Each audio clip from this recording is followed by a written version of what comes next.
వస్తుంటారు పోతుంటారు. సరే ఇక్కడ ఆప్షన్ ఉంటేనే ఇస్తా నేను, లేకుంటే తర్వాత చెప్తా తమ్ముడు అంట. సరే ఆ బాబు కూడా వచ్చిండు, చాలాసార్లు వచ్చిండు. నేను లేదు తమ్ముడు నీ ఏజ్ క్యారెక్టర్లు అయితే ఇప్పుడు లేవు అంటే ఇక ఊర్లో జాంగ్రీబి అల్లీళ్ళు ఉంటారు కొంతమంది మా యాక్టర్సే, వాళ్ళందరినీ రోజు వచ్చి కలుసుకోడు, వాళ్ళకి ఫోన్లు చేసుడు, కాలు ముక్తా దండం పెడతా, జర అన్నకి చెప్పుండి, జర అన్నకి నచ్చ చెప్పుండి అంటే సరే ఇక లూకే బతిలాడుతురు. సరే ఒక రోజు షూట్ జరిగే రోజు వచ్చింది. షూట్ జరిగే రోజు వచ్చేసరికి నేనేం చేసిన, ఇన్నిసార్లు వచ్చిపోతుండు, ఇంత బతిమలాడుతున్నాడు. సరేలే ఒక క్యారెక్టర్ ఇస్తే పోయింది ఏముందని క్యారెక్టర్ ఇస్తే ఏమైందంటే ఆ రోజు జర మంచి పని చేసిండు, జర చిన్న పోరాడు కాబట్టి అందరికి అందించిండు, పని చేసిండు. నేనేమనుకున్నా అంటే అరే పోరుడు మంచిగానే మింగిల్ అయిపోయిండు అందరితోటి, జర ఇంకేం బలుపు అట్లేం కనబడతలేదు. సరేరా తమ్ముడు నెక్స్ట్ నుంచి షెడ్యూల్ పెట్టుకున్నప్పుడు వచ్చేసేయి అన్న. సరే అంటే అట్లా కంటిన్యూ అవుతున్నాడు, వస్తున్నాడు, చేస్తున్నాడు. చిన్నగా వీళ్ళు చిన్న కంప్లీట్ చేస్తారు. కంప్లీట్ అంటే దగ్గర 1 year వరకు పాపం వాడు కూడా ఏం చేయలే. ఒక 1 year వాడు ఒక సీనియర్ కొంచెం సీనియారిటీ వచ్చిన తర్వాత నన్ను అంతకుముందు వచ్చిన 6 నెలల తర్వాత అన్న నేను లేడీ గెటప్ వేస్తానా ప్లీజ్ అన్న, నేను బాగుంటా. అప్పుడు మీసాల గడ్డలు కూడా సరిగా లేవండి.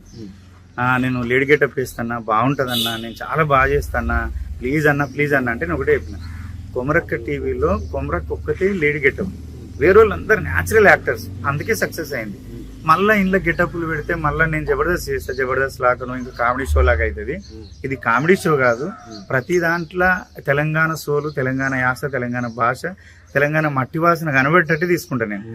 అట్లా అని నేను ఏనియలే అంటే కొన్ని 2-3 సార్లు ముఖం మార్చుకున్నాడు, తమ్ముడు అర్థం చేసుకోరా ఎందుకు ఇస్తలేను, కావాలంటే జబర్దస్త్ కట్ ట్రై చేసుకొని జబర్దస్త్ కట్ 2-3 సార్లు తీసుకెళ్ళిన ట్రై చేసుకోరా అని. అక్కడ ఉండదు అవకాశం, తెలుసు కదా 5-6 ఏళ్ళు ఉన్న వాళ్ళకే ఉండదు. సరే ఆడ కాలేదు, వీడిని ట్రై చేసిండు, ఇయ్యలేదు. సరే ఉన్న క్యారెక్టర్లు చేయరా అన్న. తర్వాత చేస్తా ఉన్నాడు. వీళ్ళు ఏం చేసిండు అంటే మా టీంలో రఘు అని ఒక అబ్బాయి ఉంటాడు, కొల్లూరు నుంచి వస్తే నా తమ్ముని క్యారెక్టర్ చేసిండు. ఆ అబ్బాయికి కూడా 2-3 సార్లు మెసేజ్ చేసిండంట, ఇంకేమో పర్సనల్ గా వేరేగా ఇట్లా అమ్మాయి లాగా మెసేజ్ ఇద్దరు కలిసి చేస్తే సూతం అరే మన టీం మనిషే కదా ఎందుకు ఇట్లా చేస్తుండు అంటే మెసేజ్ చేస్తే ఆ మెసేజ్ లకు రిప్లై ఇచ్చి మనోడు వచ్చి అని చెప్పి నాకు చెప్పిండు, అన్న మనోడు కొంచెం తేడా కనబడుతుండ అన్న, వచ్చినప్పుడు పక్కన కూర్చుంటాడు, చేతులు ఇట్లా విసుకుంటాడు, ఇట్లా మెసేజ్ పెట్టిండు నాకు అన్నాడు. అది ఎప్పుడు 1.5 year కింద 2 years అవుతుంది అనుకుంటే దగ్గర ఆడు వచ్చిన కొత్తలో చెప్తే నేనన్నా రఘు పోరాడు చిన్న పోరాడు లేడీ గెటప్ ఇస్తాను నన్ను కూడా అడుగుతుండు, లైట్ తీసుకో ఎందుకు అంటే నువ్వు ఎవరు నమ్మవన్నా అట్లే అని. నమ్మే అది పెద్ద సమస్యనా లేకపోతే పెద్ద వ్యాధా లేకపోతే దానివల్ల మనకి ఏమైనా ఇబ్బంది ఉందా, వాని మనసులో ఏముంది, వాని మనస్తత్వం అట్లా ఉన్నట్టుంది, నువ్వు లైట్ తీసుకో దాన్ని పెద్దగా మైండ్కి తెచ్చుకోకన్నా. తర్వాత అట్లే గడుస్తూ మా టీంలో ఇంకోరి దగ్గర కూడా అట్లే మెసేజ్ చేస్తున్నాడు. ఇంకా అట్లా 2-3 సురేష్ అనే అబ్బాయికి ఇట్లా రాజేష్ అనే టైం చేస్తుంటే 1 by 1 చేస్తుండు. అంటే మనోడు ఏం చేసిండు, ఎవరు రాజేష్ వీళ్ళందరూ ఏం చేసిండ్రు అన్న రఘుకు చేస్తే నువ్వు గట్టిగా వార్నింగ్ నాకు ఒక్కరికే భయపడతారు అందరు, టీమందరూ పాపం నన్ను ఎవ్వరు ఎదురు మాట్లాడరు. అట్లనే 5 సంవత్సరాలు చేస్తారు, నేను ఎదురు మాట్లాడరు అన్న నువ్వు కొంచెం చెప్తే బాగుంటది, టీం అంతా గలీజ్ అవుతుంది కదా, ఇట్లే ఆడు మళ్ళీ బయట కూడా ఇట్లే చేస్తే ఎవరు అంటే కొమరక్క మనిషి అంటారు కదా, ఇది గలీజ్ ఉంటది అంటే సరే నేను ఒకసారి ఏం చేసిన అయినా కూడా వద్దులే ఎందుకు పోరడు అని అంటే వీళ్ళు ఏం చేస్తారు, సరే మీరు ఒకసారి రా అని అందరూ నార్మల్ ఒక రోజు సిట్టింగ్ వేసినాము.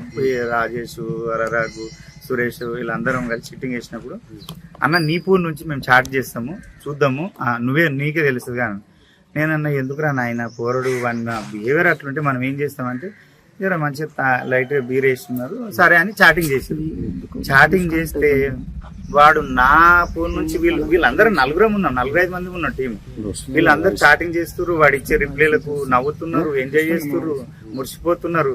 అరే ఇడు చూడు అన్నకు కూడా భయం లేదా, వీనికి అందరు భయపడతారు, మేమే భయపడతాం, అన్నకు కూడా నువ్వు వాడు అట్లే యాక్సెప్ట్ చేసి మెసేజ్ చేస్తున్నాడు అని వీళ్ళు హ్యాపీ ఫీల్ ఎగతాళిగా నవ్వేం చేసారు. ఒక 1-10 రోజుల తర్వాత వాడిని ఇట్లే అప్పుడు అరే శ్రీనాథ్ నువ్వు ఇదే పలానోనికి మెసేజ్ చేసినావంట, ఇది కరెక్ట్ కాదు కదరా అంటే నేను చేయలే అన్న అనగానే వీళ్ళందరూ గొల్లు నవ్వి వచ్చి అరే రాత్రి మొన్న 5 రోజుల కింద ఇట్లా చాట్ చేసింది అన్న ఫోన్ నుంచి, అన్న కాదురా మేమే, అన్న కూడా ఉన్నాడు, అందరం కలిసి చేసినాము, కథలు పడుతున్నావా ఇంకా మారవా నువ్వు, ఎందుకు అట్లా చేస్తున్నావు? అన్న అంటే కూడా భయం లేదా? మాతోటి అంటే ఓకే, నువ్వు అన్నతోటి కూడా నీకు అట్లా ఎట్లా అనిపించిందిరా? నీకు కనీసం అన్న ఎందుకు అట్లా మాట్లాడుతున్నావు అని అనాలే కదా? అనాలే కదా అంటే వీళ్ళందరూ గొల్లున నవ్వి కొంచెం వెటకారంగా మాట్లాడేసరికి హట్ అయిపోయిండాడు. హట్ అయిపోయి బాగా ఏడ్చిండు. ఏడిస్తే నేనే లేచి ఇక వద్దు, అందరు పిల్లలతో సమానం. ఇప్పుడు 15 మంది 20 మంది ఎవరు తప్పు చేసినా నాకే అవసరం, ఎవరు బాగులేరన్నా నాకే అవసరం, ఎవరు జ్వరం వచ్చినా నాకే అవసరం. నేనేమన్నా అంటే నాకు అక్కడ ఏడిస్తే బాధ అనిపించింది వీళ్ళు నవ్వేసరికి. సరే ఇక యాక్ట్ చేసుకొని, శ్రీనాథ్ నువ్వు సనియాన్ తర్వాత సనియాడు, ఈ టీంలో చిన్న పోరాడు, సరే ఇక నీ మనసు తత్వం అదే, నీ బిహేవియర్ అదే, అది పక్కన పెడితే ఇంతమందికి మెసేజ్ చేయడం తప్పు నాన్న. సరే వీళ్ళు నా ఫోన్ నుంచి చాట్ చేసిర్రు, వీళ్ళందరూ ఉన్నారు, అందరు కలిసి కూర్చొని మంది తాగుతుంటే ఇట్లా చేసిర్రు, నువ్వు మళ్ళీ నాదానికి కూడా నువ్వు అట్లే రెస్పాండ్ అయ్యేసరికి వీళ్ళు బాగా ఇదయ్యారు అంటే అందరు నవ్వుతురు అని అంటే ఏ లైట్ తీసుకో, నవ్వితే నవ్వని. ఇప్పుడు ఏమైంది చెప్పు, బయట వాళ్ళకి అయితే తెలియదు కదా, నవ్వితే మనోళ్ళే కదా, నీ అన్నలే కదా అంటే లేదన్నా అన్నాడు. సరే లైట్ తీసుకో, షూట్ చేసుకో, మంచిగా ఉండు, నువ్వు అవన్నీ పక్కన పెట్టండి. సరే అన్నాడు, బాగానే ఉన్నాడు. నాకు తెలిసి అప్పుడు స్క్రీన్ షాట్లు తీసి పెట్టుకున్నట్టున్నాడు. అందులో ఒక్కటే బూత్ ఉంది, అన్నీ నార్మల్గానే ఉన్నాయి. అప్పుడు స్క్రీన్ షాట్లు తీసి పెట్టుకున్నట్టున్నాడు. అప్పుడు సంవత్సరంకి వీళ్ళు ఎగతాళి చేసినప్పుడు అదే నాకు విచిత్రం ఏంటంటే మేమేమనుకున్నామంటే చిన్నపోరడు కదా అని, నాన్న ఇట్లా చేయకరా మంచిగా ఉండు అని మేము ఇట్లా వెళ్ళిపోయినాం. చిన్నోడు గింత కన్నింగ్ ఆలోచిస్తాడు. అప్పుడు స్క్రీన్ షాట్లు తీసి పెట్టుకొని అదంతా అయిపోయినాక ఒకసారి మా ఉడితాలని కాదన్నా చుట్టుపక్కల 2 మండలాలనే 2 జిల్లాలను ఆగం చేసిండు. ఏమైందంటే మా ఊర్లో ఒక ఆమె ప్రెగ్నెంట్ చనిపోయింది. డెలివరీ అయినాక చనిపోయింది అనుకుంటా. డెలివరీ అయినాక చనిపోతే వారమే అయింది అమ్మాయి చనిపోయి. కొంచెం చిన్నగా ఏంటంటే ఎట్లుంటుంది డెలివరీ, బాలింత చనిపోతే ఏదో దయ్యమైనట్టు ఏదో చిన్నగా అట్లా అనిపిస్తుంటే వీడు ఒకరోజు ఫోన్ చేసిండు నాకు, ఒక వీడియో పెట్టిండు. అది ఆంధ్రాలో వైరల్ అయింది. ఇట్లా తవ్వపోతే భార్యాభర్తలు బైక్ మీద పోతుంటే దయ్యం వచ్చినట్టు ఇట్లా క్రియేట్ చేసినట్టు ఒక వీడియో ఉంది. ఆ వీడియో నాకు పెట్టిండు. టీంలో గింతమంది ఉన్నారు, ఉడితాల్లో గింతమంది ఉన్నారు, వాళ్ళు ఎవరికైనా పెట్టవచ్చు కదా. నాతోటే వీళ్ళే అంత భయపడతారు. నాకే ఫోన్ చేసి అన్న మీ ఊర్లో ఒక ఆమె చచ్చిపోయిందా అంటే, అవురా చచ్చిపోయింది, మొన్న కటికల పిల్ల చచ్చిపోయిందని అంటే, అన్న దయ్యమైందన్న మీకు తెలుసా అన్నాడు. దయ్యమా? ఒరే ఏంద్రా దయ్యం ఎందుకు అయిందిరా అంటే, లేదన్న దయ్యమైంది నీకు తెలుసా అన్నాడు. అంటే నాకేం తెలుసురా, నేను ఇంటికాడనే ఉన్నా, ఊళ్ళోనే ఉన్నప్పుడు. ఇది ఊర్లో అయితే భయపడుతురు కానీ దయ్యం అంటారు అంటే, లేదన్నా మా ఊరు నుంచి ఒక కొత్త జంట పెళ్ళైన వాళ్ళు నవపేట నుంచి మీ ఊరి మీదకి వెళ్ళిపోతుంటే ఆ దయ్యం అడ్డమైంది, కావాలంటే ఆ వీడియో చూడండి. దరిద్రానికి ఏంటంటే ఆ తొవ్వ, ఆ వీడియోలో ఉన్న తొవ్వ సేమ్ ఉన్నాయి. అట్లా నమ్మాల్సి వచ్చింది.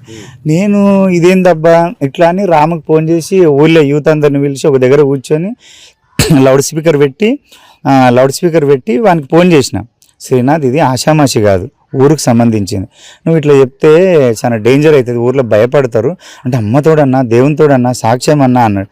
అంటే వీళ్ళందరూ ఉన్నారు, ఊర్లో యూత్ అందరూ ఉన్నారు. అంటే నేనేమన్నా అంటే, నువ్వు ఆ అమ్మాయి ఉంది కదా, అమ్మాయితో మాట్లాడించు, ఆ జంట ఉన్న కొత్త జంట ఉందన్నావు కదా, అమ్మాయితో మాట్లాడించు, నేను నమ్ముతా అంటే సరే అని వాడు ఏం చేసిన ఒక అర్ధగంట టైం తీసుకున్నాడు. అందరు వెయిట్ చేస్తారు. అర్ధగంట తర్వాత ఆడు ఒక అమ్మాయికి, మరి అమ్మాయి అని ఫ్రెండా లక్కనా ఎవరో తెలియదు, వాళ్ళు ఎవరో తెలియదు, ఒక అమ్మాయితో ఫోన్ చేయించాడు. ఆడు కాన్ఫిడెన్స్లో ఆడున్నాడు, నేనున్న అమ్మాయి ఉంది. అన్నా నిజమన్నా, అమ్మతోడన్నా సత్యం అన్నా, ఇట్లా అయిందన్నా, నేను మా ఆయన వస్తుంటే ఇట్లా దయ్యం అడ్డమైందన్నా, ఇది అన్నా అని అంతగా చెప్పింది అమ్మాయి. నేను ఆడికి క్లారిటీ ఇచ్చిన, నేను